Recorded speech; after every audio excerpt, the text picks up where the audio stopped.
I am pleased to welcome you all to the Holocaust Living History workshop of today, March 12th. Before I pass on the word to Frank Bies, who's going to introduce our speaker tonight, or this afternoon, I would like to acknowledge the sponsorship of the library, the UCSD library, and Judaic Studies. It's been thanks to their support that we've been able to carry on this program for, almost 6-7 years now. We have also been fortunate in benefiting from the support of individual sponsors. Sadly, the person who has chosen to support tonight's event, Mr. Charlie Robbins, passed away in January, so obviously he can't be here, but I would like to say a few words about him. Charlie Robbins was born in 1922. He served in the U.S. Navy from 1944 to 1946. A longtime resident of La Jolla, he was the founder of the Robbins Group. He held a honorary Bachelor of Arts degree from Johns Hopkins University and was recognized as the first honorary alumnus of the UCSD Graduate School of International Relations and Pacific Studies for his continued involvement in this university. In 1992, Mr. Robbins resigned from active participation in family businesses and began devoting 100% of his time to volunteering activities. And his activities in this realm were really prodigious, as you will see.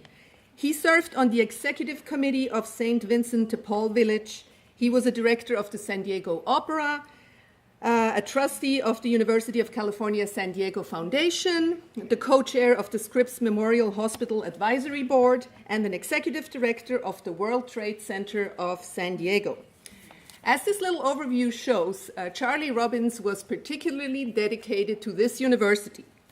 And I would like to quote now retired Vice Chancellor of Student Affairs Joseph Watson, who said, "Charlie has been an extraordinary ambassador for the campus and its students.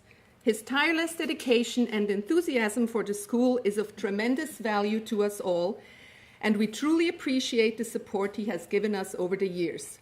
Mr. Robbins is survived by his two sons, who are actively involved in the Robbins family business, his sister, and other family members and friends. And we would like to dedicate this lecture tonight to his memory. Now, Frank Bies, history professor, will introduce our speaker, Professor Peter Gourevitch.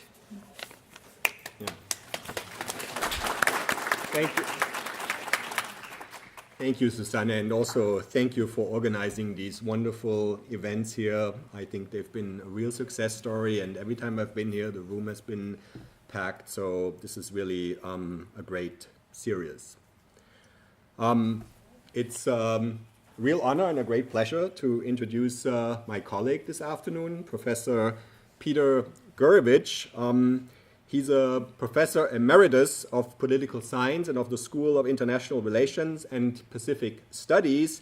He had a very distinguished career here at UCSD, got his BA at Oberlin, his PhD at Harvard, and then arrived here in 1979. He served for 10 years between 1986 and 1996 as the founding dean of the School of International Relations and Pacific Studies. And he's the co-editor of 11 books on a wide range of topics. I can't name them all. The most recent one was entitled "The Credibility of Transnational NGOs When Virtue is Not Enough." It was co-edited with David Lake and Janice Stein, published with Cambridge University Press.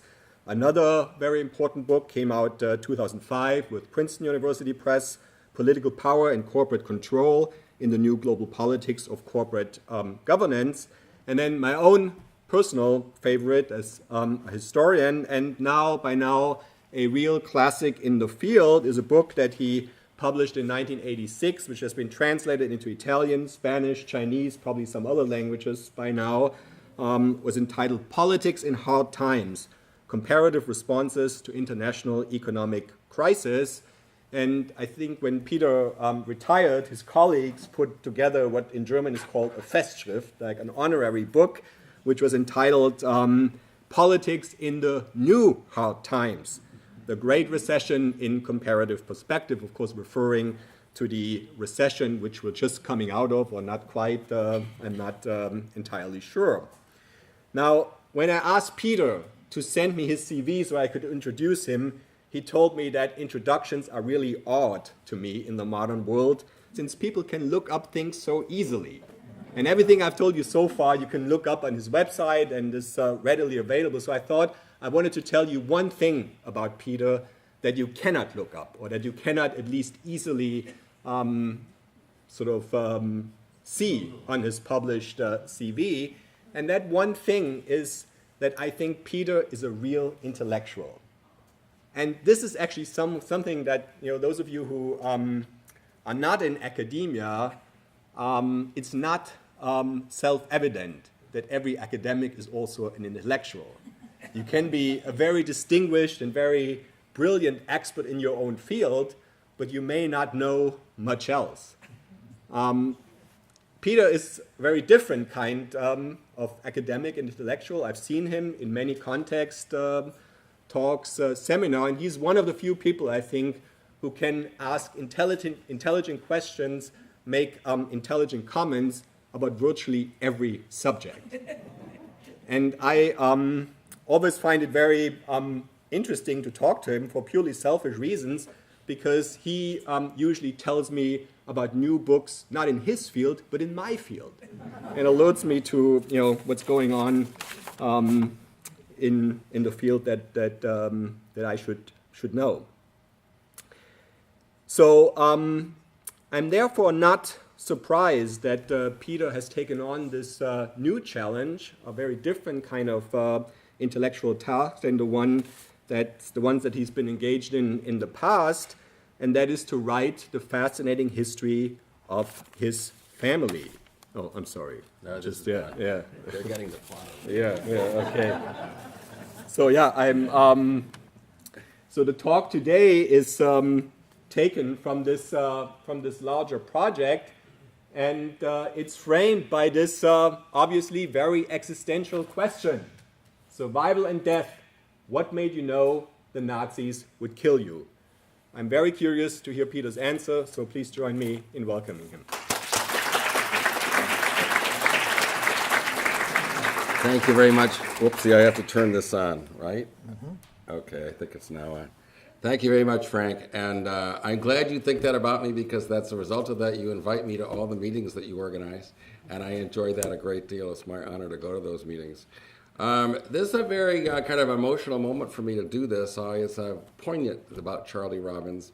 Charlie Robbins was a very strong supporter of the School of International Relations and Pacific Studies. That's how I got to know him. He gave us lots of help over the years to young people and everybody else. And I wasn't even talking to him about this, and it was to my surprise that suddenly I learned that he had sent in support for this. So it's sad that he's gone.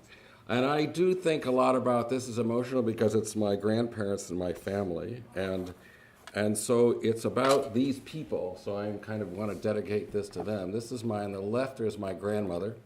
I'm not good enough at PowerPoint to make those pictures bigger, but the person on my left is my grandmother. My grandmother was, and her brother is on the right. They were both born in what's in Russian Kishinev, and which is in what's today Moldova. Back then it was part of the Russian Empire.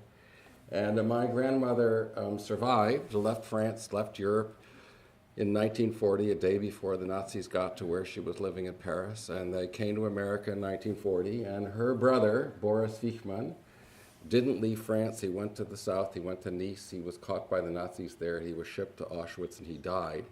And so I grew up hearing about this a lot. This Uncle Boris was my mother's favorite relative. He had taken care of her when she was a child. When my grandmother was a revolutionary, he was taking care of them. And so she was very devoted. And I think for all of us, we think about the Holocaust, if we have any personal connection, a lot of it looms in your mind. And so to me, emotionally, my mother's reference to her brother, or to her uncle, was if you squeeze it down to a single person, that's the single person.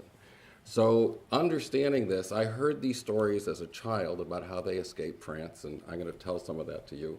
But in a way, this talk is how that goes from an oral memory of a child and acquires other characteristics to it. And one of them is that how it goes from an oral memory to documentation. Over the years, I found a lot of documents that tell you some of this story, and I'm going to show you some overhead. And then also I became a professor. I became an academic. And as an academic, I've never specialized in this, but I did specialize in Europe, and I read a lot of European history. So I have all kinds of other social science things to put on top of it. So you could see that this is my effort to layer several stories as me personally as a child becoming an adult, turning this into from oral history to documents to social science. And my summary of what I want to say, why did my grandmother survive and my great uncle did not? My grandmother survived because she was a political activist with her husband. They were trade union leaders. They were Mensheviks. They had been thrown out of Russia by Lenin and Stalin.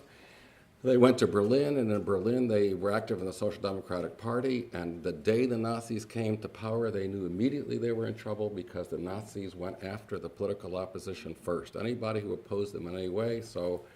And whereas my great uncle was not politically active, he was not aware of the danger as fast, he was a nice, friendly, warm Jewish businessman, and that was not enough to save him. So to me, the story I want to tell is that the Holocaust begins with the destruction of German democracy, and that's my overarching theme, and I want to do that by telling this story. So the Garvey family tree is, I don't know how well this comes out. My grandmother is the lady in the middle. The great uncle who died in Auschwitz is this gentleman right here, and this is another brother, and he died somewhere in Russia in the 30s. Families lost complete track of him. So the grandfather, who is sitting right there on the left, and the grandmother was a grain merchant and moved from Moldova, today, then Bessarabia, today Moldova, moved to Odessa, had those 3 children, and he was a very successful grain merchant. And of course, those of you who read Philip Roth novels will know that the subject of a prosperous businessman funding the political activities, the radical political activities of a child is a familiar theme. That's what happened. My grandmother was the activist, was the political activist. She and the man she eventually married, who was Peter Bronstein, and he became Garvey because he was a political activist and acquired as a party name. You know, Lenin, Stalin, those are all party names. That's not their real names. So he, as a party activist, had a party name. His party name was Garvey. He came from a fairly modest social background, and they became active in the Menshevik wing of the of this Russian Social Democratic Party.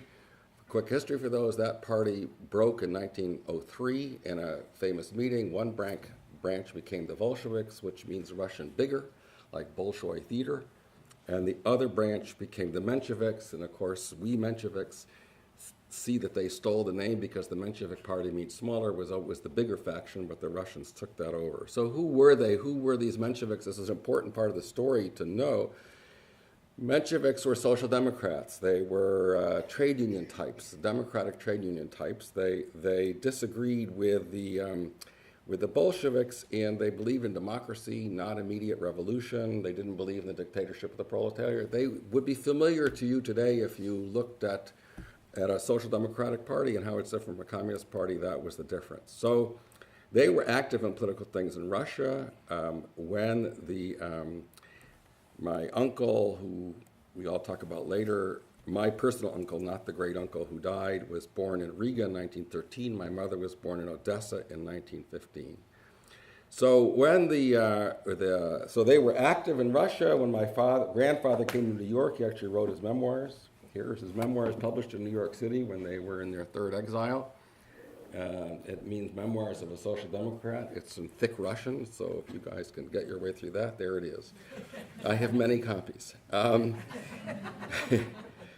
these are other publications of his, including some in German and Russian. So they were active at the time of the revolution, and when the Bolsheviks took over, the Mensheviks were in trouble. The Bolsheviks turned on everybody who was part of the political opposition and started to throw the Mensheviks out in 22, 23.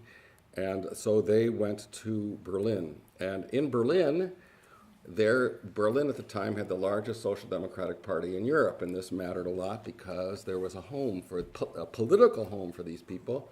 And they immediately joined German social democratic circles. My grandfather earned whatever pitiful living he got as a journalist for the trade union movement, the trade union papers. There was a large community of people there who had fled at the same time. When I heard my mother talk about her childhood, she never felt, she was a refugee, but never felt alone because she was surrounded by a large community of these emigre Menshevik kids of her generation. They participated together in many activities, and they had many, many German friends. They belonged to the Social Democratic Youth Movement that I'll talk about in a moment, and they had lots, a very rich, active life. And they were very active in this world. Their parents, Sophia and Peter Gourevitch, were very active with all the German trade union people. I don't know how well this comes out, but I once saw this photograph, and I said to my mother, in the back you will see my mother at about age 17. This is my uncle, her brother. And I said, who's that nice-looking elderly couple sitting on the sofa in front of you? And they said, oh, that's Karl Kautsky. And I was by then old enough to know who that was, and I just fell out. Karl, you're standing behind Karl Kautsky, and just, oh yeah, he gave me my first pineapple. Karl Kautsky was the leading social democratic theorist of Marxism in this period, and so this is not kind of a random figure. And I'm giving you, this is another one, this is Pavel Axelrod, a similar thing. Those are my grandmother. In the back, two people are my grandmother and my grandfather, and my mother is over there on that side, and that's my Uncle George.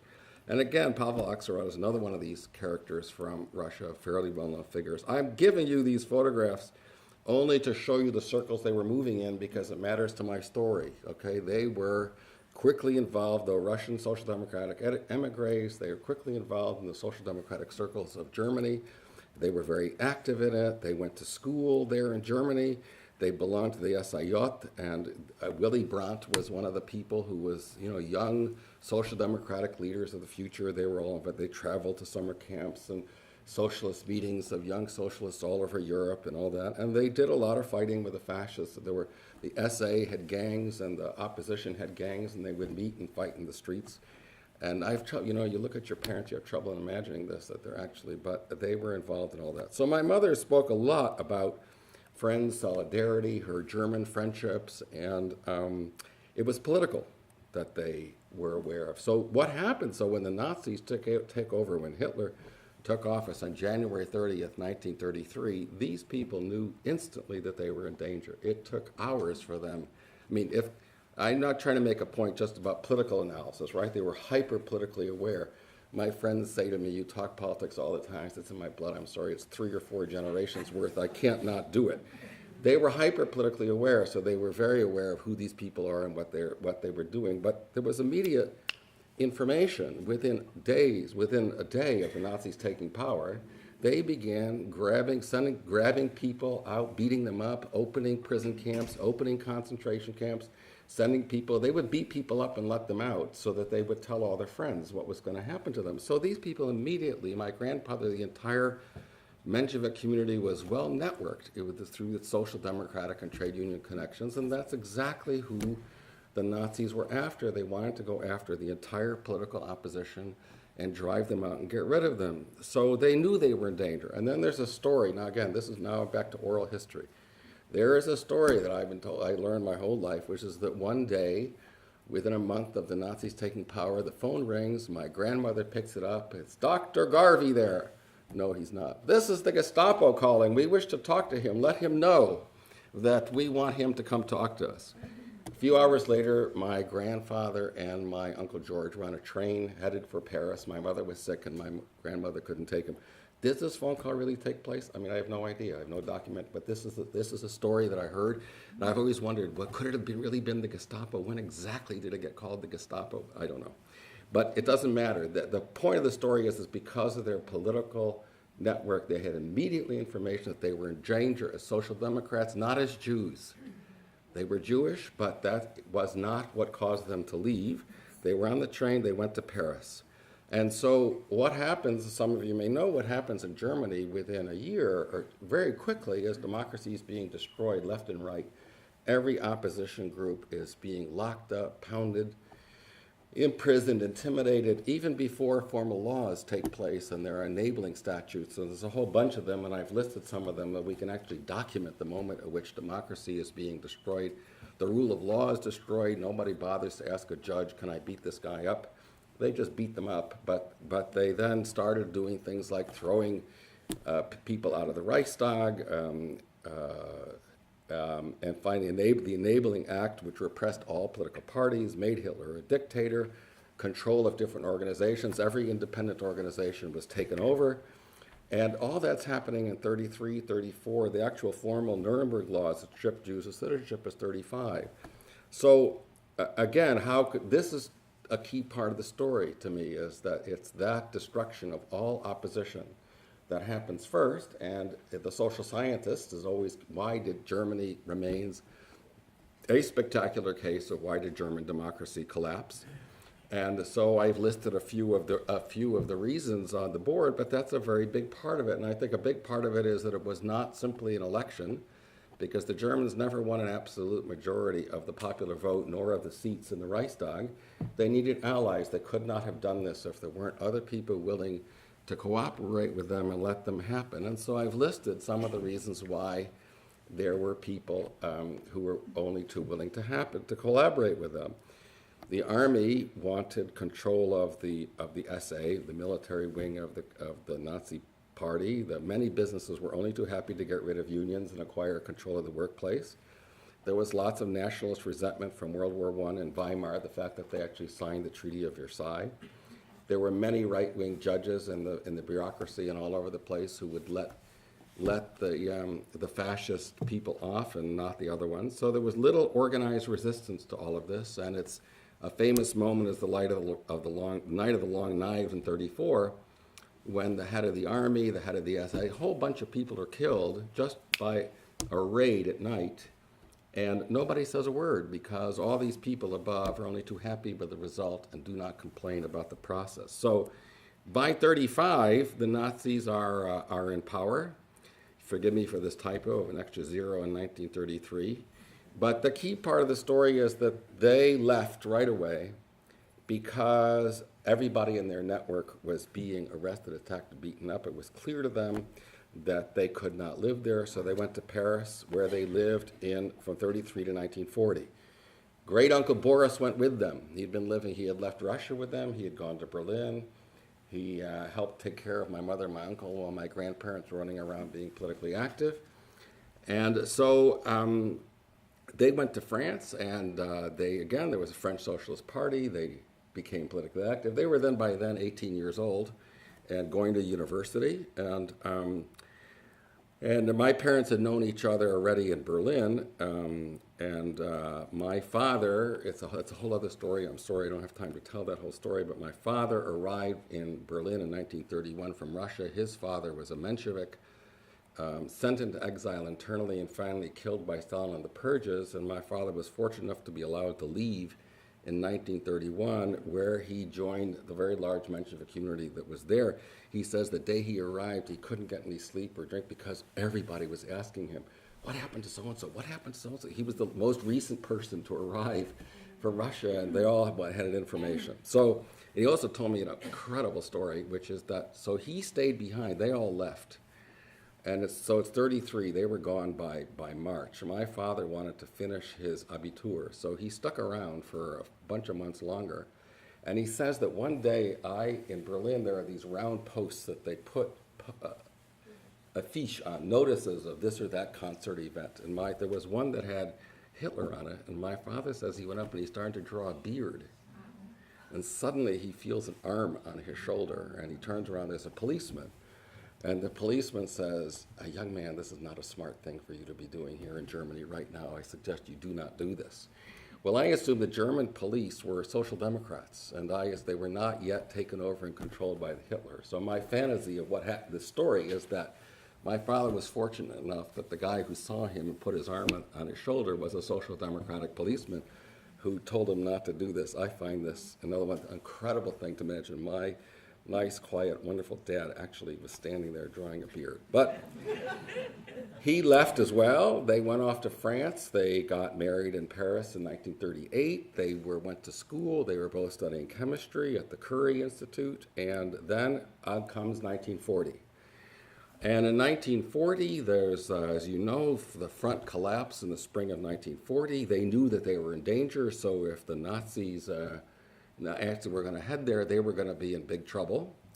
And in fact, we discovered after the war that the day that they arrived, which was May 11th, I think, June 11th, they actually went to my grandfather's house because they had lists of all the refugees, and they knew where everybody was, and they were going to go after these people who had escaped. So it turned out that in France at that time, you had to stand in line to get an exit visa. It wasn't just enough to get an entrance visa to some place. You had to have an exit visa. Those of you who've seen Casablanca will know that that's really what Ingrid Bergman is doing, is looking for an exit visa to get out of France. So this is a story I heard very often, the last day, because the story I heard was that they got the last train out of the Gare de Lyon.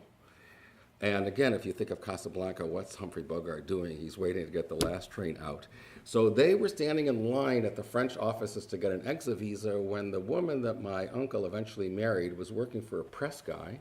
She called them up, and they were getting bulletins from the front that said, they're not a week away. They're going to be here in 2 days. Don't wait for your exit visas. Get out. So they left the line, went home. The next day they get up to go. And one day I was trying to get my mother, I wanted to tape my mother telling this story. My mother, for some of you who remember her, was quite a fascinating and strong-willed person and had her own idea about how I should be asking the questions. So I suddenly tried something which I had seen Lanceman do in Shoah, which is to ask people an obscure question. So I said to her, "Hey, Mom, the day you left Paris, what did you have for breakfast?" She stops, looks up, and suddenly out comes a torrent. She talks nonstop for 10 minutes. I had a beurre tartine. We went downstairs. We forgot this. We went to find her. We arrive at the Gare de Lyon. There are so many people. It took us 5 hours to get up to the top of the stairs. We arrive on the place. It's a hot day. The sun is shining. My mother was fainting all the time. We had to get water for her. We finally got to the track. So this was, 15 minutes that I had never heard about the whole thing, and it made it all fantastically more graphic. To that. So that was very fascinating and so of course then it's now leap to 1964. I'm a graduate student at Harvard where I knew Judy Hughes, who's sitting there back someplace. I'm standing, it's 1964, in January, the Brattle Theater in Harvard Square had Bogart festivals, and I go to see Casablanca for the first time. I was stunned by seeing Casablanca because it so evoked an atmosphere that I'd heard from my parents. And the moment that completely stunned me was Bogart's waiting at the train station for Ingrid Bergman. The piano player arrives and gives him a note, and he opens the note and it says, "Dear Rick, I cannot come, love Ilsa." And it's raining, and the rain hits the ink and it blurs. And the piano player grabs Bogart, pulls him on the train station. I left the Brattle Square Theater and went to a payphone. Remember what payphones cost in 1964? I didn't have a lot of money. I called my father and said, "Dad, the day you left Paris, was it raining?" No, it was not raining. Well, Dad, that's a long time ago. How do you remember? Oh, I remember very, very well. Because it was dry, the fields of France were very dry. The German tanks were rolling faster than they would have had it been a rainy day, and that's what made us vulnerable and how we almost got caught. I remember very well what the weather was like that spring. The day we left Paris, it was not raining. So, okay, that's license. If you're making movies in Hollywood, you don't have to worry about that. But my father did. So another incredible story is, so they get on the train, and the train was bombed, and they're going south. And they knew that my father's aunt was living in Toulouse, and so they were headed for Toulouse. My uncle was in the French army. My mother's brother, the one you've seen earlier, was in the French army. And the front is falling apart. They abandon their thing, and they find a railroad car. They open the railroad car, and they see packets of letters, bags of letters. They see one of them is addressed to their regiment, so they start leafing through it. My uncle finds a letter addressed to him. Addressed to him, and he opens it up, and it's from the great aunt saying, "We're in Toulouse, please find us." So he goes to Toulouse. He finds the family in Toulouse. Now they're in Toulouse. They're away from the The Vichy is established. Toulouse is in the free zone. They're safe from the Germans. And so they get a telegram, and here's the telegram, which my mother actually had a copy of, from Emma and Vladimir Wojtyński. Some of you who know German and European history will know who that is. He's a very famous economic historian, a Russian, a social democrat, active in Russia, was living in I mean, I don't have time, I'm sorry. It's a very big story, a fascinating story, but for historical reasons, this is an interesting little tidbit in here. And it says, go to whole family authorized visas, United States, contact American Consul Marseille, go to Marseille, get the visas. Well, that's an incredible story. So suddenly they have visas to get into the United States. They do not have visas to get out of France. They have visas to get into the United States. Well, what are those visas? How in the world did these people, penniless, stateless people sitting in France, how in the world did they get visas? Well, that's a very interesting story for me. And it led me to a very interesting fight with an archivist at the Holocaust Museum, and made me discover a tension that I think is relevant to the politics of my story, which is a tension between the Holocaust Museum people and the presentation that they were giving of how to understand this whole thing, and something called the Labor Archive at NYU, of which it also exists, because I had gone to the Holocaust Museum exhibit when it opened. Of course, I really wanted to go. I went there, and there was also an exhibit to Varian Fry. Varian Fry is another fascinating person. He's an American, kind of a wealthy American elite Protestant type who gets sent over with a lot of money to get visas to help smuggle people out. And so he's a righteous Gentile. And so there's, in the founding of the Holocaust Museum, there's an exhibit to him. And of course, I went there to see it. And I have a friend who worked at the Holocaust Museum, and she said, well, you must meet person X, and she will talk to you about it. So I meet person X, and I start to tell person X my family story. Oh, no, Peter, you must be wrong. What do you mean? Well, there couldn't have been more than a couple dozen visas like that. Your story is just you completely do not understand the story. I said, wait a second. I mean, I've grown up with this. What do you mean? So I call my cousin, my cousin who's the daughter of my mother's brother. Oh, look, there's a quiz on this at the end. I'm a professor, remember. So she says, snaps her finger. She says, wait a minute. I'm visiting Helen. She lives in Santa Cruz. Wait a minute. She goes to a closet, pulls out a box, and there is my uncle's visa. Pulls it out. There it is, because my uncle was famous in the family for never throwing things away. And also he collected postage stamps. So when the hyperinflation in Germany occurred in 1923, the family lived because my 10-year-old uncle would sell post stamps to collectors to get enough money to live. So there's the visa. And what happened was that in 1940, the AFL was not CIO at the time, American Federation of Labor. Those of you old enough remember George Meany, president of the AFL. So the American Federation, and I'm sure this is hard to read, in the case of America, this is to Cordell Hull, Secretary of State, July 2nd, 1940, in the name of the American Federation of Labor, Jewish Labor Committee, and representatives organized later, we wish to appeal to you in a matter of great urgency. The Nazi occupation of France and the Soviet seizure of Lithuania have placed in jeopardy the lives of a great number of men and women prominent in the democratic and labor movements in Europe. So this was a request of the Roosevelt administration to grant emergency exit visas to a lot of people living in France. And miracle of miracles, it was granted. This was approved. And who was it signed by? Well, the thing I wrote down, I thought it would have the signatures, but it doesn't. But I know President of American Federation of Labor was George Meany. President International Ladies Garment Workers Union, David Dubinsky. Some of you might be old enough to remember who David Dubinsky is. He was a very active, he was the head of the ILGWU. This was a very active and important labor movement of the time. It was very Jewish, lots of women in it. It was the SEIU of its day. And so these are the general manager of Jewish Daily Forward and the Jewish Labor Committee. So they made this request to the State Department, and it was granted. So to me, political scientist that I am, fascinating question to me, why was this granted? Why was this thing approved of?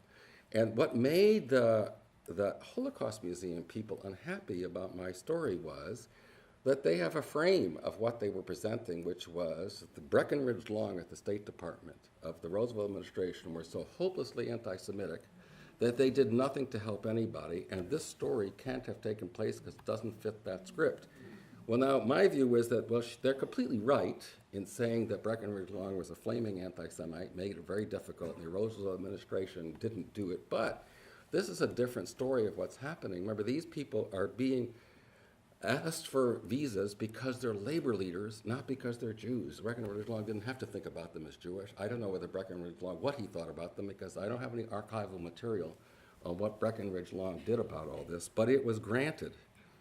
And so that's what the telegram that I told you about earlier, this telegram is telling them that Emma and Voidik, who were living in Washington since 1935, Voidik wrote the American Social Security law, by the way. He was a technical economist, and he had done it in Germany and wrote it in the United States. So they are living in Washington, friends of my grandparents.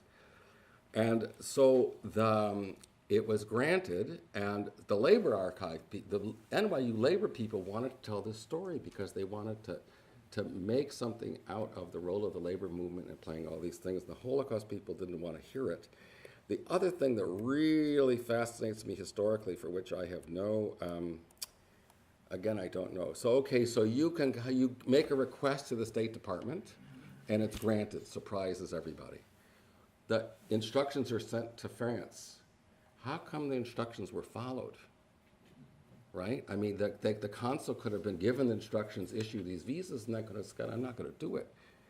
Well, and the consul was a bigot. There are movies made about Varian Fry, actually, which show this consul, because Varian Fry was interacting with this guy and how difficult the consul was. But there was a man called, a lesser level guy called Bingham. Bingham was actually very sympathetic to these people, and Bingham is not a random person in history either. One of his ancestors was a senator. Another is the man who discovered Machu Picchu. I mean, he's kind of not a random, you know, who the State Department was at that time, not random people. But he was a friendly guy to these people, and he granted the visas. So, so what I have here then is, so this is I showed you the telegram. This is the AFFL letter, which I discovered after I left the Holocaust Museum. I went to New York, and I went to the NYU archive to ask them questions. And I found this stuff that's been published. You can find it, volume 14 of the NYU Holocaust Labor Act. It's all published in there. And to my amazement, here's the list of the people who were supposed to get these visas. They had copies of that list there. And here they are. I don't know how well you can see it, but there is my Garvey Bronstein. That was his real name. That's my grandfather. What does it say? Born in Russia, political writer. His wife, Sophia, and son, George. That's my uncle. There's my father, Alexander Gourevitch, and his wife, Sylvia, my mother.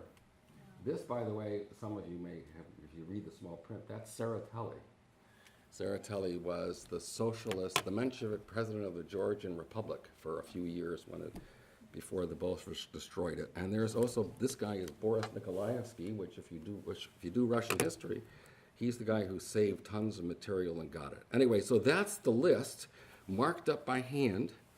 And I believe that this list was prepared by a guy called Abramovich Rhine, and some of you who know German specialists, that is a very famous story, the disappearance of his son, Martin Rhine, and during the Spanish Civil War, it suddenly disappears, and this became a cause célèbre. I mean, Trotsky is a famous case of Stalin killing people, but they were doing this all over Europe. They were finding enemies of the Bolsheviks, of whom Abramovich Rhine were important members, and killing them. So that's the list. Here's my uncle's visa application. Bingham wrote the visas. They arrived at the French border. Many, many of their friends had to walk over the mountains in the Pyrenees. My mother was pregnant. Her best friend was pregnant. I try to imagine walking over the Pyrenees when you're pregnant, unimaginable. My mother, they arrive at the border, on the French border, and they try to go through, and this is another story about my grandmother. They try to go through, and the border guide says, "You don't got any visas." Well, that's okay. And then they look at my uncle. My uncle is draft age. I mean, he's army age. So it starts to create a sink, and the story is that my grandmother made such a stink at the border that the guard said, oh, she was too much trouble to let them go through. Again, I'm giving you oral histories that are laid upon things, how I as a child learned all these things and heard them and how they became interesting. And so they came to America in 1940. My brother born 41. I was born 43 in New York, and they loved America. What happened to the great uncle? So that's the happy story. They got out. Trauma, my grandparents were refugees 3 times, had to leave Russia, Germany, France, came to America. What happens to my mother's brother, Boris Fichtman? He did not leave. He went with them to Berlin, then he went from Berlin to Paris. When the front broke down and everybody fled, he went to Nice. And then that was a relatively safe place to go. The Italians had invaded France in 1940 and took over Nice. If you know history, Nice was once Italian, taken from Italy by Napoleon III. And so he went to Nice. The Italians were occupying. The Italians were not cooperating in the dragnet of the Gestapo, and so it was relatively safe to be there. And then the Allies invade Sicily. Mussolini is overthrown. The Nazis don't like that. They invade Italy, and suddenly the Gestapo arrives in Nice, and people start getting arrested and killed, and he is grabbed there. So we think that he did try at some point to go to the Swiss border and escape and was not able to do that. And so there's the very sharp and poignant question of why did he not leave earlier? He didn't have a visa. So you can see it away. My grandparents were privileged for having a visa. Being trade union activists got you in danger. Most of the time, at this particular moment, got you a visa. He wasn't a trade union activist, didn't realize his danger, but also didn't have a visa. So he lacked options. The family, the story I heard is they begged him to leave, and he didn't want to come. He didn't want to be a burden.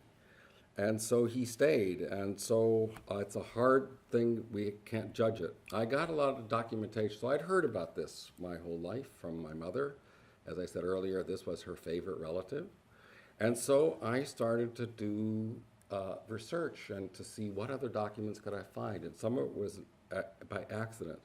When I went to the Holocaust Museum, and I told you that story about having an argument with the archivist, my very close friend, who had been working as a historian, as an archivist for the museum and helped the displays and movies and stuff like that, she said, go upstairs to the 5th floor, there's an archive up there, and you'll find that interesting. And I go up there, and I see sitting on a desk German victims of fascism. And I open it up, and I see it's name by name, person, date of birth, time of death, name by name. I said, oh my God, this is an unbelievable document. I go to the archivist, and I say, is there something like this for France? She said, yes, absolutely. Pulls out a volume by Serge Klarsfeld, who had become famous as a documentalist and all that. He's the guy who found tons of materials in the French state. He's the major person who was responsible for having us understand the extent to which Vichy France was very complicit in capturing and shipping and deporting Jews. So I started to look through this, and I sat down there and spent an hour and a half going, all I knew was my uncle's name. That's all I knew. I knew his name, roughly where he was born, roughly where it was, and I left. An hour later, I come across convoy number 60 from Drancy to Auschwitz, and I find his name, which is Fichtman, and it's here. I've lost it, but it's there. Believe me, it's there. Down here. Yeah, it's there. Believe me, it's there. And I found it suddenly, convoy number 60, so I was very moved by this. I wrote a letter to Klarsfeld and said, do you have any more information about this? Because you know all this thing. And he writes me back a note. This is a copy of that note. And I also sent him a gift in honor of what he was doing. And he sent me back a nice long letter, and he also sent me back this book, which is Transfer of Jews to the Region of Nice toward Drancy in view of their deportation, 31 August 1922, 33 July 44. And I start to read through it, and I suddenly realize one of the reasons I think Klarsfeld responded is that his father saved the family by giving himself up and hiding them, and his father was on convoy 61. So his father, the living in Nice and being caught was clearly a very big thing in his mind. So he sent me that book. I look through that book, and I find more material, which is the train from Nice to Drancy. And there it is in hand, and there's Fichmann in the middle. There, I see it more clearly. It's right there. And this is the same thing typed up. And I then continue my work, and a friend of mine tells me about a book by Charlotte Salomon. Any of you know who that is? This is an artist. You know who that is? Charlotte Salomon was an artist, a German Jewish artist who wrote these. There have been museum shows of her stuff. It's a mixture of drawings with captions and stuff. And there was a big exhibit of her. And so a friend of mine said, oh, you know, I have a professor at San Francisco State who wrote a book on Charlotte Salomon that would interest you. I read the book.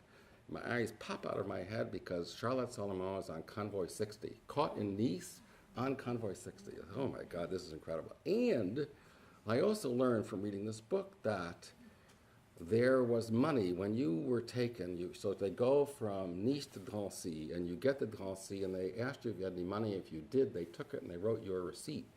And there's a reference to this receipt from Charlotte Salomon. So I said to Charlotte Salomon, where are the receipts? They tell me the receipts are in Paris. So next time I'm in Paris, I go to I think it's the Musée de Documentation de la Vie Juive, near the Rue des Rosiers someplace. And I asked, do you have the Carnet de Drancy? Yes, they have the Carnet de Drancy. And I sit there and spend an hour looking through it, and then bingo, I find this. And here's a copy of it. And it says, received from Boris Fichmann, it gives his address in Cannes, the sum of 13,440 francs, which is 13,440 francs. Well, my eyes pop out of my head out of astonishment that actually I could find such a document and evidence that he was there. But also, the economist in me is amazed that that's a lot of money. 13,440 francs. Almost all the other ones are 5 francs, 10 francs, 100 francs, something like that. This is a lot of money. And so I can imagine suddenly that Boris Fichmann, knowing that they're in trouble, liquidates all assets that he has, gets it in cash, and he has it with him when they arrest him, and he's taken it with him, hoping to be able to do something with it. Maybe when they were in Nice, he tried to go to the Swiss border, he wanted to bribe somebody. I don't know, of course I don't know. But there it is, and so there's the other material. When I found this document, the first one, I called up my mother. I was in Washington, and I said, do you think 1880, does that sound right for his birthday? And she said yes. And his wife is Olga, yes. And so when I came home and showed her this copy, she was very moved because, you know, she knew this. They knew this right after the war. Right after 1945, they learned very soon what had happened to them. So I'd grown up with my mother, knew this had happened to her favorite uncle. But actually seeing that train list, she was very overcome by that. It really did. Again, the strange thing, why is seeing it on black and white affect you? But it does, plus the incredible astonishment that the Nazis and the Vichy police are actually writing every damn thing down. They even wrote down, so this lady, the expert on Charlotte Salomon, told me, she said, wait a minute, goes to her archives, come back and said, you know, not only were they both on convoy number 60, they were in the same car, they were in the same wagon. I said, how do you know that? Because the Drancy police would line you up in the dormitory, in the rooms, and then when they sent you off into the train, they would take it floor by floor. So they wrote it down, who was where. We can find lists of who was in what building, and there it is. They were in the same car, and so you can find out a lot by reading these things. There are people who survived. For Klarsfeld published people from each transport who survived. A few people, for most of them, 1 or 2 people would survive, and they write it down. So you can get actually somebody who describes being on each convoy, what it was like to arrive, and what happened to them. So I had a couple more experiences with this. Is that at some point, my choir, I sing with the La Jolla Symphony and Chorus here, and we have rehearsal tonight. And one time the choir took a tour, and I went with the choir. We went to Czech Republic and Poland, and we went to Krakow, and they had organized the option of going to Auschwitz. Well, I had made a decision years ago that I did not wish to do this. I just didn't. I knew a lot about it, I read a lot about it, but actually going there, why would one want to do that to oneself? But I was too curious, and so they organized a trip. I would be with other people. So I went on this trip, we arrived, and I thought about this ahead of time. I'm going to do this, and I made a dozen copy. I took a Kaddish, Xeroxed it, and brought it with me. And when we reached Birkenau, which is overwhelmingly likely where he was killed, I asked people in the choir, would they stand with me, and a dozen of us would recite the Kaddish together, which was something of an odd thing for me to do because I am absolutely certain that he was completely unreligious.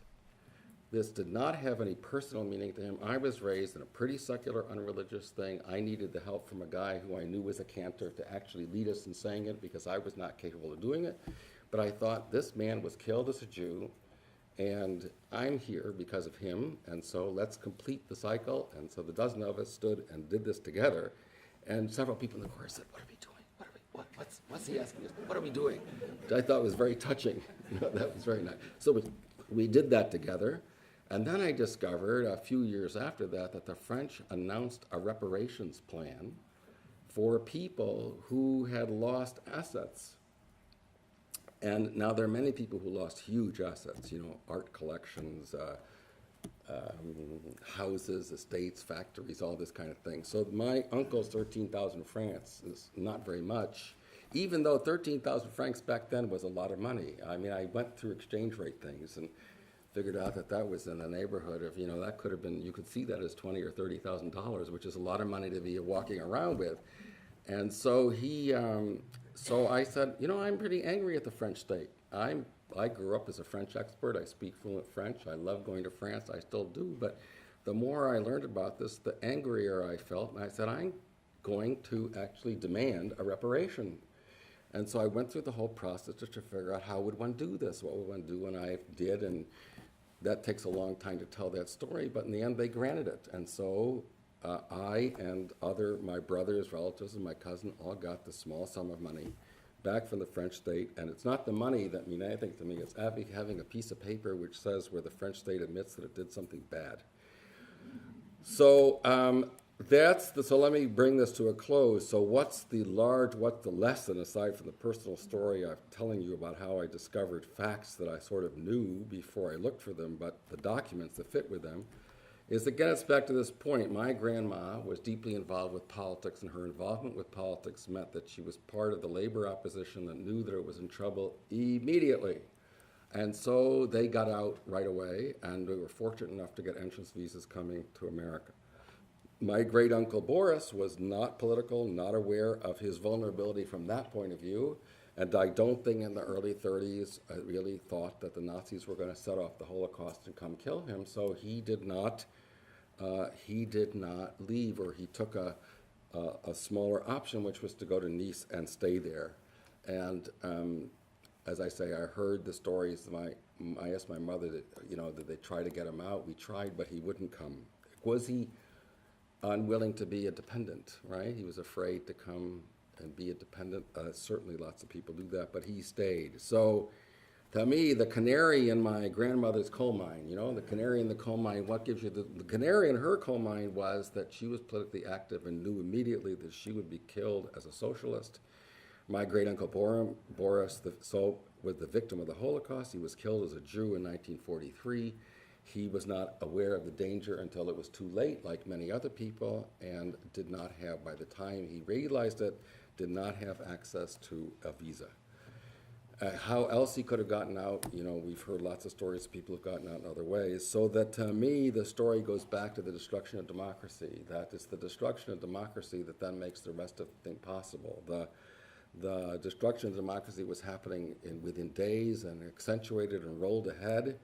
I've always liked the Martin Niemöller quote, first they came for the communists, etc. And when I looked it up to see exactly what the quote was, I discovered that it's very controversial what is the quote, because the sequence, you can see, those of you who study politics, I've given a quote that I found, but the sequence in which you tell it, some people say he started by saying, first they came from the communists. Well, of course, in my family, since they hate the communists and they're socialists, they'd say, no, first they came for the trade unionists. I mean, what is the order in which you list this is political controversial, and the archives list several different versions, and people actually interviewed Niemöller, and he has given different versions. So what's the real Niemöller quote? I don't think we really know, but its point is an important one, which is that the first three on that list are And that's only some of them. It excludes religious leaders, ordinary middle-of-the-road people who were not communist, trade union, or socialists, but just ordinary people of central political persuasion who believed in civil liberties, democracy, the process of laws and courts, that all that was destroyed. So that then made, when they went after the Jews in the unbelievable way that they did, there was nobody to protect them. So I talk about this because I want to say that understanding the destruction of democracy is critical to understanding of the Holocaust. And I get uncomfortable when I hear people want to explain the Holocaust, and they say to understand that we have to start with how intense was anti-Semitism in Germany. And I don't think that's the right way to begin. I mean, that is the right way, a very fundamental question to understanding why it actually worked when they started to do it. But to get to the point of when they started to do it, you have to understand the destruction of democracy as the first step. And then the other thing, the reason I think that's important is that has a lot to do with then how do we think about the uniqueness of the Holocaust as opposed to other genocides and how it compares, because if we think of the Holocaust, and if we think that things like this can happen in other places, the destruction of democracy is a more general phenomenon and it's worth it. So when I go to Holocaust museums, and I've been to a bunch of them, I always look at two things. I look right away, the passage about 1933, how the Nazis come to power, is something I spent a lot of time reading and looking at and thinking very carefully. And of course, my blood pressure easily goes up at that they didn't do it the right way. But the other thing I also interested in, to make comparisons. Celia and I were in Mexico City over this past holiday, and they have a museum of the Holocaust, a museum of memory and tolerance. And I got this book there, and I was very fascinated by how they told the story of the Holocaust against the Jews, but they then, another floor, looks at a lot of other atrocities and genocides. And so I thought it was very interesting that they make an effort to locate this and think that this happened in other places. So those are the two themes I'd like to stop with. One is the importance of understanding the destruction of democracy, and that connects to me with, if we think about this in comparative terms, we can think about the destruction of democracy in comparative terms as well. So thank you for listening to all this.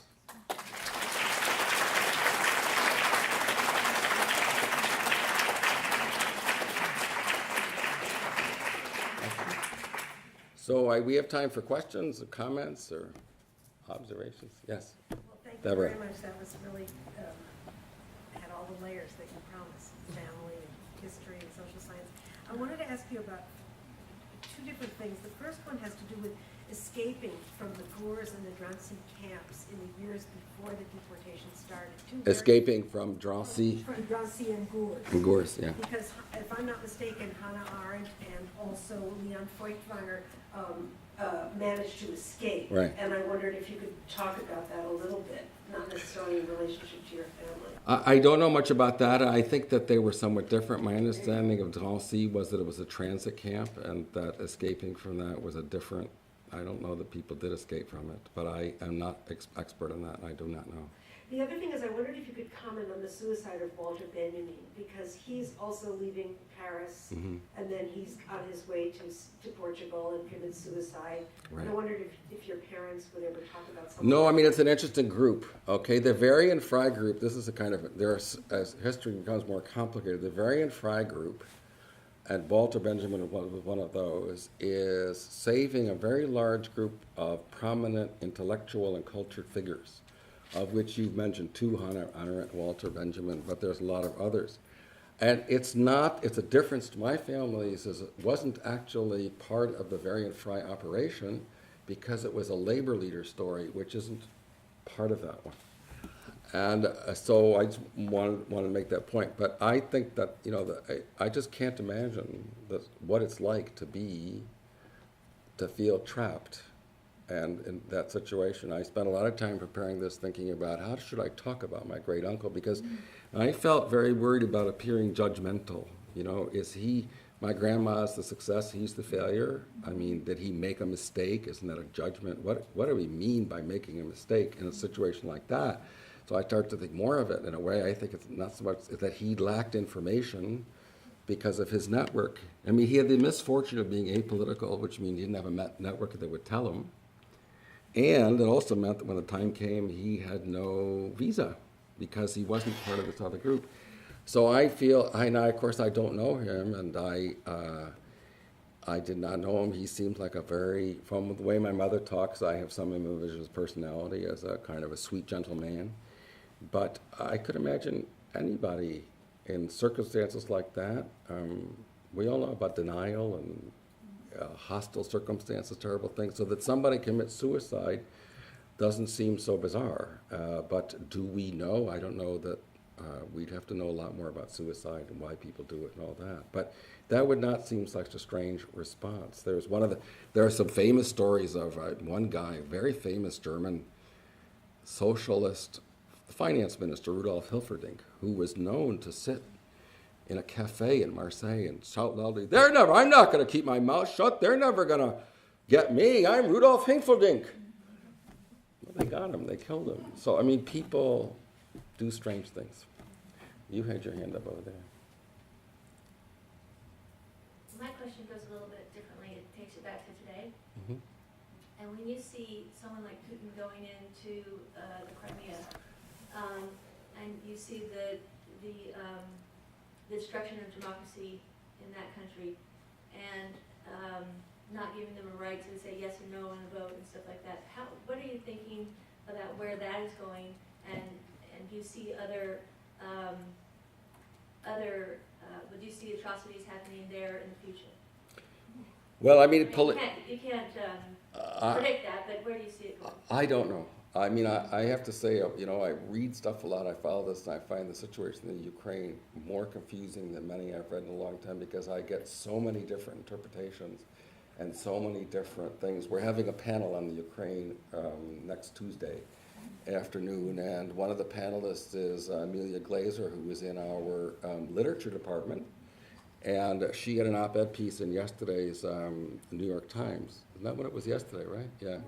Yes, and so she gives a very rich and complicated picture of who are all the people. I mean, Putin, Russia, and it's very hard to know because Russian propaganda is putting out an idea that the leaders of the protests are anti-Semites from World War II and Nazi collaborators. And so how much is this true? Well, there's probably some bunch of people like that who survived from that period, and there were a lot of bad things going on in the Ukraine, and there's a lot of anti-Semitism in Ukraine, lots of evidence of people getting killed, and so it's possible, but do I really think that if the Ukraine, so who takes power in the Ukraine? I don't know, and I don't know where it's going to end. I don't know what Putin's game is. What will he do?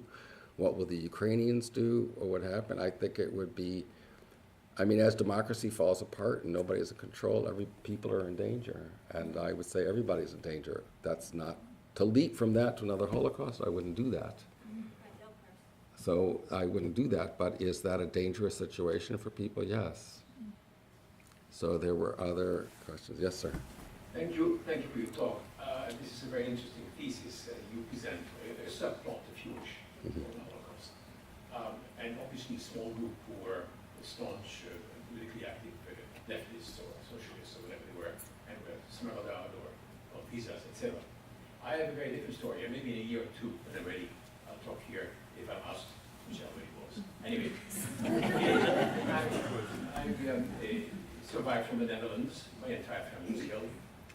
And the reason why people, and that's your title, the reason why people survived or knew they were going to be killed, or not going to be killed, or be able to disappear and stay alive, had to do with the ugly word, and that is money. Mm-hmm. People who had, in the Netherlands, things were much worse. The police and the populace, many of the populace were very anti-Semitic, more so than one would think of that great country. And they had wonderful lists of, everybody was Jewish, and they went straight to the address, and they were all taken to Auschwitz and Sobibor and wherever. However, only if you had basically enough money and enough connections could you disappear in the populace. Did you have connections who would hide you for 2, 3, 4 years, mind you? And hence, in the Netherlands, 80% of the Jews were killed, the Nazis and the Dutch, whereas in France it was more like 50%. And that's a big difference. And I will try to... 25. I think in France it's 25. Or only much less than that. But much less. There you go. Even better, of course. But the difference is very pronounced. Yeah. And when you look, I participated 5 times in Munich in the Benjamin trial as giving some evidence. And there were 23 people like myself, so-called co-accusers in the trial. And so who were the accusers? 23 to my right and to my left. They were people who were well established, who had the connections and basically the money, and they survived. The others did not. So this is a subplot, basically. Right. Well, no, I think it's a very important subplot. I mean, I think probably a lot of subplots. It's not a coherent story, and I think certainly money. There are famous incidents of a train from Hungary that very wealthy people were allowed to buy seats on that train and get out in 1944. So, yes, there are certainly stories of just exactly what you tell, and it's a supplement that account. I'm sure that there were people with connections that managed to hide or find ways of hiding or do different things.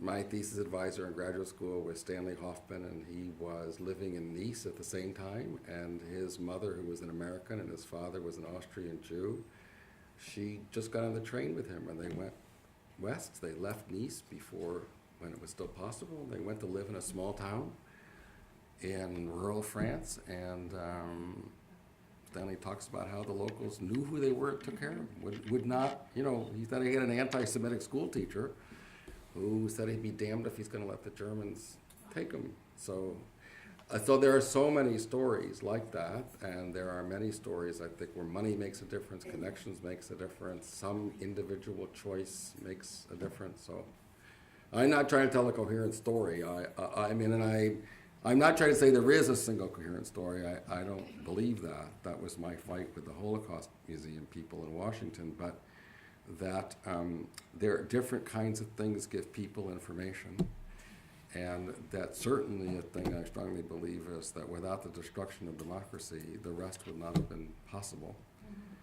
Although I'm not totally that optimistic about democracy. Bad things happen in democracies too. I'm waiting for somebody to ask me that question, but I'll ask it and answer it. Go ahead. Who's next? Thank you, Peter. All my admiration for your presentation, and what I like in particular is the morphing that you have from oral history to going to documents and to making social science. So my comment and my question is, when you write this, because you have to write what you gave us today, when you write this, do you write this as oral history, as a personal diary from the family account, or do you make it as an academic and an intellectual into social science? Well, that's interesting you ask it that way, because one of my motives in doing this, I had several motives in doing this. Why am I doing this? I asked myself several times. And one of the motives is, well, my children have been eager for me to do this. They want this documented. But but one of the reasons was to get a reaction from the audience, because this is unlike anything I've ever done. I do normal social science, and I don't feel the impulse to do that. The impulse I feel is to do what I did here, which is to mix them all together, to tell it as because I think my story isn't the same as yours, and that there are a lot of other stories. I don't know how to me, that the topic could be seen as a social science topic in which we're going to take a sample of 100,000 survivors. And that's not how I imagine doing this, because I think the answers are too varied. I can imagine making some points by telling a particular family history and then using it to make some other points about democracy and things like that. And also, but I feel more compelled to try to put these pieces together just as you described it. How to put the personal oral history, the documentation, and the social science and weave them together. But I'm curious I plan to ask many of you that I know afterwards, what is your advice? Just to follow up, it's also very psychoanalytic, because you're asking the question of who am I, Right. and who am I comes up through both your Yes. academic side as much as Yes. the oral history. Absolutely. And you're calling your mother, I have found the document. Right, Something. right. No, it is right. I mean, that's one of my questions is, why am I doing this? Is another whole half hour, but yes. What would be your advice to Jewish citizens in, say, Venezuela, France, and Hungary now? I would be worried. Well, I think, yeah, I would be worried watching what's going on and what's going on in Venezuela, what's going on. I would be worried. There's no way that they cannot be worried. I was in Israel about a year and a half ago, and I went to the Museum of Jewish History, and it bothered me in a way, but I could see why. Its entire thing was built around how Jewish communities have been endangered all over the world, and that what come to Israel and will protect you. And I heard this man standing next to me, he had his children there, and he said, "You see what they've done to us? Well, come here, we'll be safe." I thought, oh my God, you really think you're safe here? Seems I found that troublesome, but I also found troublesome the telling of Jewish history that way as well. Because Jewish history, I mean, the Holocaust is this gargantuan fact in front of Jewish history, but Jewish history is also cultural and rich and very. Deborah doesn't spend her time reading all day long about why did, trains from Drancy to Auschwitz. There's a rich cultural life there. And so I thought, gosh, they've taken this Museum of Jewish History and they've turned it into a document to instill fear in everybody so that they will go settle in Israel and then they can claim they're safe. So what would I tell Venezuelans, French people? I would say, be careful, watch out, defend democracy. Hungary is quite scary, absolutely. I mean, Hungary is far worse because actually openly anti-Semitic people are having a lot of influence there, so, yes. I'm not political by nature. My brain is a sieve with all of this, as far as like the politics of things. But I see myself being your uncle more than your mother. Can you give some tips to someone like me to differentiate between manufactured fear, which I think is rampant in our country, and maybe I'm just speaking for our country right now, but anyway, I feel like it's being manufactured right and left by our politicians, versus real fear and concerns. What are the ground level things that someone like me should look out for? Well, I get my message is keep your eye out on the destruction of civil liberties. That's sort of the canary in the coal mine to me part is that.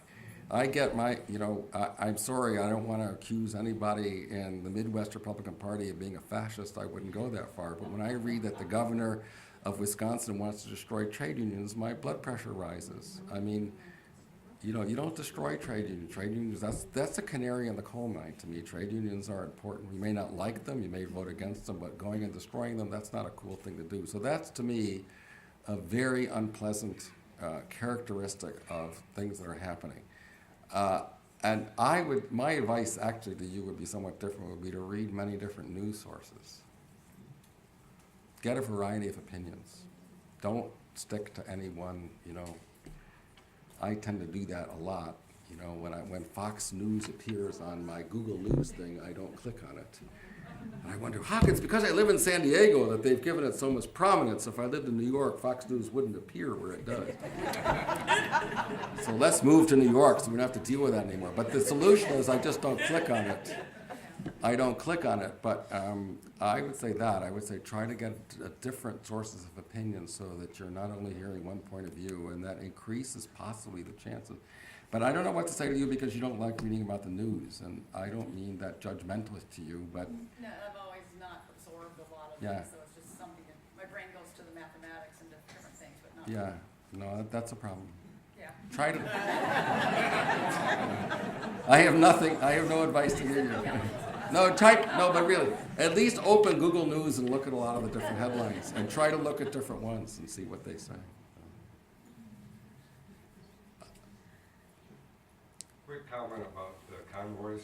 Yes. At the San Diego County Fair last year, there was a Holocaust exhibit. Oh, yeah. One of the posters was an apology from the French rail company. I believe it's called The- SNCF. Yes. They may have been a sponsor of the exhibit also. Yes.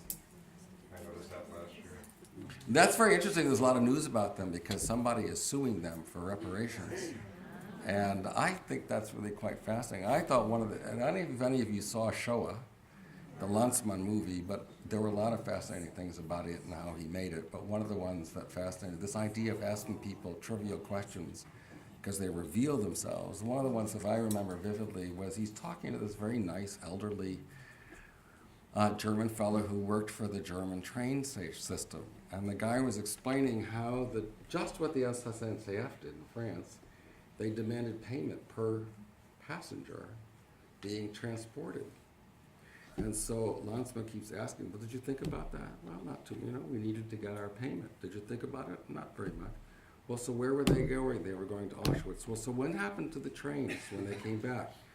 Did you get anything for that? No, they came back empty. Well, did you wonder why, you were counting millions of people were being sent there and nothing was coming back, no goods, no transport, nothing. Did you ask? No, I did. And he called him Herr Lanzmann, which I thought, okay, Herr Lanzmann, no, I didn't think about that. So I thought about that when I read about this SNCF thing. It's a similar thing of demanding that the French trains. Now, is that culpability? I'm not sure that I would, I'm angry at Vichy, but I don't know that I would say the SNCF is responsible for that. It wasn't the SNCF that did this. It was the Vichy authorities that did this and the people who were conspiring. So going after the SNCF strikes me as not a tremendously productive use of energy, in my personal view. Yes? So earlier you said, because when I was thinking about this, I don't necessarily go to Ukraine right away. I also think about what's going on here, with the CIA and whatnot. Even I was reading Dianne Feinstein, finds them invasive, and some senators. But anyway, you said to the lady who asked about Ukraine, I wouldn't take that lead. But I kind of think that's maybe why so many people got stuck in Europe. Because they didn't, it was just so ridiculous. It was so outrageous. They didn't take that lead until it was too late, right? Mm-hmm. So, Well, I think that's true. I mean, I think it is true in the sense that very few people in 1933 thought that they would actually start, once they had all this power, they would actually start killing Jews. I don't know that they knew. I think if you somehow could zip into Hitler's or Himmler's or anybody's head says, are you in 7 years, are you going to start killing Jews when you get the chance? I don't think they could have answered you. And so they would have answered, or I don't know, it would have been a meaningless question asked at that point. So there's a process here of getting from 1933 to the Wannsee Conference and doing all these things. And it's not a transparently obvious question. So your point is a very good one, that even if you see, if the canary in the coal mine faints, it's still not clear what that means to you completely. So, I mean, I think, again, I'm here in front of you today because the signals to my grandparents were obvious. And the signals to my great uncle were not obvious. So he did not survive and they did. and the threat to your mom, your grandmother. Yes. The threat was not signals. It was their Yeah. heat was building. For Yeah, they call her up in Berlin. We want to talk to your husband. And two more questions. So, did your uncle Boris have kids? No. And then last. So, and this might be personal. And you might have mentioned it, but I didn't hear it. And by the way, thank you for your talk. It's riveting, and I could see this as. But the reparations. Yeah. I know you don't care about the money, but did they add interest or was it compensatory? Not much. No. Okay. No. I mean, that's not a ridiculous question. I thought about it. I tried to. I called some economist friends and say, how do I take 11,000 francs of 1943 and turn them into a current purchasing power? Because I wanted to know what should I demand from the French state. I just don't think that was a lot of money for an individual to be walking around with in his wallet. It's a lot more money than I carry in my wallet. But, he wasn't an owner of big estates, castles, factories, apartments, and stuff like that. But I just want to make the translation of the whole thing. So this was, there was reparations. This was not the German reparation after World War II. This was the French state getting around very, very late, and it still hasn't finished. I mean, the French state, I think, has behaved very badly in this. There are all kinds you may read about corruption in some apartment or another that some minister is given to live with, and then it turns out that he shouldn't have had that. How'd they get that apartment? Well, we're discovering many of those apartments were taken over from Jews who were refugees, and the state kept them, and nobody's ever pursued them and say, where'd that come from? How'd you get that apartment?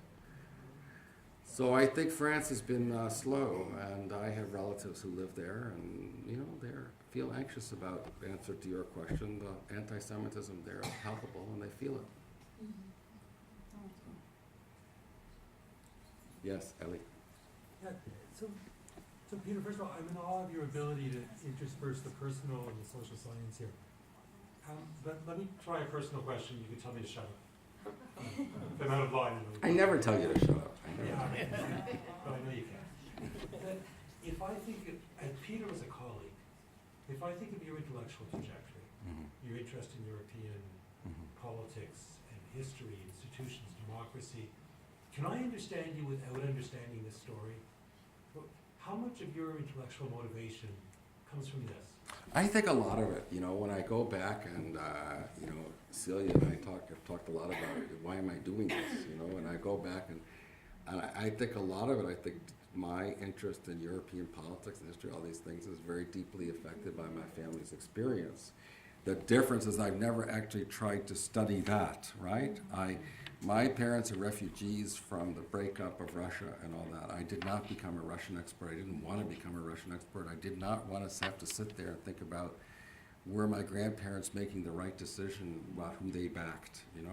That was, how can I do that? So I didn't study that, but my work on Europe is very clear from the very first political science courses I ever took in college that I was very fascinated by the collapse of Germany, the failures of the French Republic, the comparable success of British democracy, the origin of democracy, all these things were very fascinating to me, and that clearly is thinking about my family experience. So I was a little odd in my family. I was the one, it would not surprise you to know that I was the one in my family who kept asking people to tell me that story again, and would find another relative and ask for tell another story, and what about this, and how that kind of thing, and my older brother didn't have quite the same intensity of interest, and other people did. But I'm the only one who went down that. My father was a microbiologist. My mother had been studying chemistry. My brother became a physicist. So what am I? A political scientist. But politics was another way you could say it's the family business, right? That's all they did. That's all. In fact, that's all they ever talked about was politics. So in that sense, they all fit together. And it was not actually quite late in life that suddenly it occurred to me that, one of the books that I'm most well known for is about the impact of the Great Depression of the late 1880s and 90s upon the world. And one of the big things about that is the grain trade was a very important part of that. Is suddenly the world was flooded with cheap grain from Ukraine, the Midwest, Canada, these places. Well, suddenly I realized, my God, that's what my great-grandfather was a grain merchant. That's what he was doing. I've been studying without ever realizing it. Part of my work is studying what my grandfather's impact upon the world was by buying and selling grain in Odessa. Odessa was like Chicago. My great-grandfather, was exactly as if you would find somebody working in the Chicago Board of Trade who was dealing in futures bushels of grain grown in Nebraska or North Dakota. That's exactly what my great-grandfather was doing. And that global market changed the world, and that's what my book was about, without quite realizing it, without telling a family story. But yes, I think that they're all connected. I think there is a connection, but I've never tried to tell it this way. You had animosity. Maybe you've talked already, so. I was friends. You're friends? Okay. We're friends. You can defer to each other. I'll let you decide. Fight it out between the two of you and let me know who You said wins. that you had animosity with the Holocaust Museum, and I just wanted to know if you shook hands and made up. Oh, yes. Animosity is too strong a story, and I found myself in disagreement with them. And I found it very fascinating because it, in a way, helps me tell a story. The tension between the Holocaust Museum people and the Labor Archive people in New York, I thought was very illustrative of the point I'm trying to make. The Holocaust Museum people are understandably focused on the death and destruction of Jews. And the labor people are interested in the labor movement. And so they are interested in, many of them are Jewish, but that's isn't the point. They're interested in the role, what role did labor play in saving people? Well, they played some role. So these people have different points of view, and as I say, the Holocaust Museum people are not wrong in being critical of Breckinridge Law and the U.S. State Department and its behavior. They were wrong only in neglecting a complexity of the story, and I would fault them for that their exhibit did not really, doesn't show it, and it's hard to find it if you're there. Yes, I'm sorry. I'm touched by this statement, the disregard for life and rights, and and we are talking about atrocities in the past, Armenia, Roma, Guatemala, Rwanda. Simplistically, what do we do as ordinary people to build a regard for life and rights in the future? Well, I think I would say that all we, that's both a mini and a macro story. As individuals, what can we do is support those organizations that work for things like that support it, and help people who do things there are lots of organizations out there trying to do work like that, trying to defend human rights, like there's Amnesty International, there are organizations, there's Human Rights Watch, there's lots of organizations out there who do that. There are groups that specialize in different parts of the world, and there are ways that we can help. I mean, are you going to change the world working with one of these organizations? Probably not, but hopefully. I'm thinking more within our own community, within our own families, within our own education system, to build a sensitivity towards it. Well, again, by doing this, I think by helping those organizations at the local level, they all have local chapters. And I think they're all desperate for volunteers, actually, or desperate for people who would articulate and talk about, Amnesty International, what do they do, and how they'd love to have people who will go around to schools or young people and talk about that and narrate and communicate. Those are organizations based entirely on volunteers. And so there are organizations that specialize in doing things like that, and helping one of those is one way, one modest way, but something that you as a person can actually do. And then if there are regions of the world that you care about, then you can get involved with that. There was an election recently in El Salvador where the good guys barely won and the bad guys were trying to destroy the country and throw them out. I got an email today from something that claimed that was a Latin American election rights monitor, and I read it and I was kind of shocked, so I sent it to Celia's daughter who works in El Salvador, and so we had a correspondence today. Who are these people? And this was some right-wing organization pretending it was for democracy. That's not. Because its story was very different from even the New York Times and the Reuters. It was presenting a completely different view of what had actually happened in El Salvador. So in a way, if there's a particular country or region that you care about, nothing you can do is get involved in organizations who work on that country or region. So. First of all, I want to really thank you. Hi. Oh, I'm sorry. My name is Gail. I really want to thank you for your wonderful story. I think that one of the best ways to understand history is through family experiences, and the fact that you supported it with facts and documentation was very moving. In my own family, my grandfather spoke 5 languages, and he lived in Belgium, and he came actually from Hungary, and he warned all his friends. He says, get out. And they didn't listen to him. But what happened was he was able to get a visa from his father, who was a rabbi in New York, and he got out. And then a few months later, the house that was right across the street they saw trucks moving in and out, and it turned out that became the headquarters for all the ammunition when they took over the city that he left from in Belgium. But another question that I would like to ask you is that I'm very moved by the fact that you have a different view of the Holocaust based on the fact that it was destruction of democracy that led to the eventual killing of the Jews because there was nobody there to defend democracy. And last night, my husband and I saw the Monuments Men. Oh yeah, I haven't seen it yet.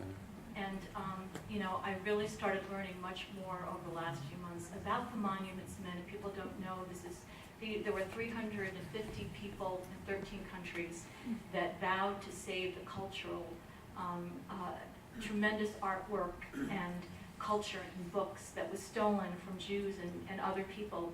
And what I was really struck and horrified by was that Hitler had a Nero decree that if he was killed, he wanted all of the priceless art and of our history of the civilization that was really an expression of the human spirit to be destroyed. And I'd like to ask you what you feel about that, and also about, you know, ways, you know, your view of that and how that might tie in with destruction of democracy and how we can prevent that from happening. Well, again, I think I haven't seen the movie, and you liked it. You recommend going and seeing it? I think that it's useful as Yeah. to understand. I Right. mean, how he portrays the men. I think that perhaps it could have been much better done, personally. But I feel that if you go on the Monuments Men Foundation, there is a particular man who I think is one of the only survivors, and he is a Jewish survivor, and he's portrayed in there. Right. And well, I'm eager to see the movie. It is a fascinating story, and I think, of course, that the destruction of culture by the Nazis. I mean, the Nazis they killed millions of Jews, and they destroyed a good part of our civilization. All those cities of Europe in ruins. Why did all that happen? And all the monuments and buildings and the paintings. I mean, those are the found paintings and cultural things. There are lots of them we'll never find. The things that are lost. There are whole communities that don't exist anymore, and towns, villages, people. So there's a colossal cultural destruction. So I think that, you know, saving democracy is a part of saving culture and that kind of thing. At least democracy when it's in good shape.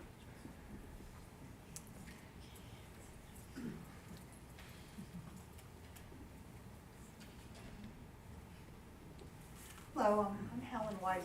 I come from a family, my parents on both sides, everybody got out. But I have to say that immigration policy, I mean, one of the things at the Holocaust Museum in Washington, I'm a documentary producer and researcher, and I spent years working in different materials, especially at the National Archives, Library of Congress, and some at the Holocaust Museum. And I think that the Holocaust Museum brought to light people that were turned away, those ships. Absolutely. And I think that the immigration policy in the United States is very complicated. I mean, why yesterday on the border we had children, you know, trying to bring their parents, people that have been split up. We have refugee children trying to come up from Central America, 5, 7 years old alone. The question is, who is the U.S. turning away now, and under what circumstances? Because of this bizarre immigration policy now, and what do you think? I mean, we're talking about what can you do in San Diego. We have kids in lockup now, 7, 10 years old, that are being questioned without any family members for months left here. I mean, this is like critical human rights issues, and whatever organizations you're with, I would encourage people, if you want to get active, you got to do something for the kids and the families, because this is that's really an important point. horrendous. Yeah. Oh, I agree.